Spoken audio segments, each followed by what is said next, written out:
తెలంగాణ కాంగ్రెస్ నుంచి మరో వికెట్ పడింది. ఎమ్మెల్సీ ఫరూక్ హుస్సేన్ టీఆర్ఎస్ లో చేరనున్నారు. కాంగ్రెస్ పార్టీలోకి పెద్ద నాయకులంతా ప్రభుత్వంతో చేతులు కలిపారని ఆయన విమర్శించారు. జనం ఉన్న నేతలకు పార్టీలో గౌరవం లేదని విమర్శించారు. పీసీసీ కమిటీల్లో చోటు దక్కించుకున్న లీడర్ల స్థాయిని చూస్తే ఏ రేంజ్ లో మతలబులు జరిగాయో తెలుస్తోందంటున్న ఫరూక్ హుస్సేన్ తో correspondent Chandrasekhar face to face. Congress party senior నాయకుడు ఎమ్మెల్సీ ఫారూక్ హుస్సేన్ టీఆర్ఎస్ లో చేరడానికి సిద్ధమయ్యారు. ఎందుకు కాంగ్రెస్ పార్టీని వదిలిపెట్టాలనుకుంటున్నారు, కాంగ్రెస్ పార్టీలో ఏం జరుగుతోంది, కాంగ్రెస్ పార్టీలో ఉండకూడని పరిస్థితులు ఎందుకు వచ్చాయని అడిగి తెలుసుకుందాం. సార్ చెప్పండి, కాంగ్రెస్ పార్టీలో సీనియర్ నాయకుడుగా ఉన్నారు, అందరినీ పక్కకని చెప్పి మీకు అవకాశం ఇచ్చారు ఎమ్మెల్సీగా, కానీ ఇప్పుడు మీరు పార్టీని వదిలిపెట్టి వెళ్ళిపోతున్నారు, ఎందుకని? మెదక్ జిల్లాలో నాకన్నా సీనియర్లు ఎవరు లేరు. నేను దాదాపు 39 సంవత్సరాలు 40 సంవత్సరాల నుంచి కాంగ్రెస్ పార్టీలో పనిచేస్తున్నా. కానీ నిన్న మొన్న వచ్చినటువంటి నాయకులకు ప్రాముఖ్యత ఇచ్చి, ఎందుకంటే నా దగ్గర డబ్బు లేదు కాబట్టి ప్రాముఖ్యత లేదు. డబ్బు ఉన్న వాళ్ళకు ఉన్నది. నేను జనంలో ఉంటా కాబట్టి ధనంలో ఉండా. నా దగ్గర ధనం లేదు, జనం వాళ్లకు విలువ లేదు. కాబట్టి కాంగ్రెస్ పార్టీకి నేను పీసీసీ ప్రెసిడెంట్ గారు కానీ, జానారెడ్డి గారు కానీ, దిగ్విజయ్ సింగ్ గారు కానీ, ఇంకా సీనియర్ నాయకులు హనుమంతరావుకు, సర్వే సత్యనారాయణకు, నందెల్లేకు, రకరకాలుగా అందరికీ చెప్పినాను.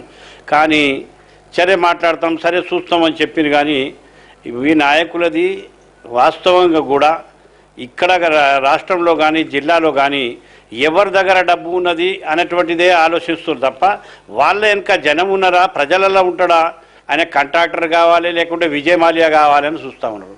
ఇటువంటి విజయ్ మాల్యాలతో కాంగ్రెస్ పార్టీ ఢిల్లీ అంటే నేషనల్ పార్టీ గల్లీకి వచ్చేటటువంటి పరిస్థితి ఉన్నది. ప్రాముఖ్యత లేదని అన్నారు. మీకు ప్రాముఖ్యత లేదు, అడ్జస్ట్మెంట్ లో ఉన్నారు నాయకులు అందరూ. ఎలా అడ్జస్ట్మెంట్ అంటే కనబడతా ఉన్నది ఏ లైన్లలో ఎక్కడ ఏంది అడ్జస్ట్మెంట్ అవుతా ఉన్నారు.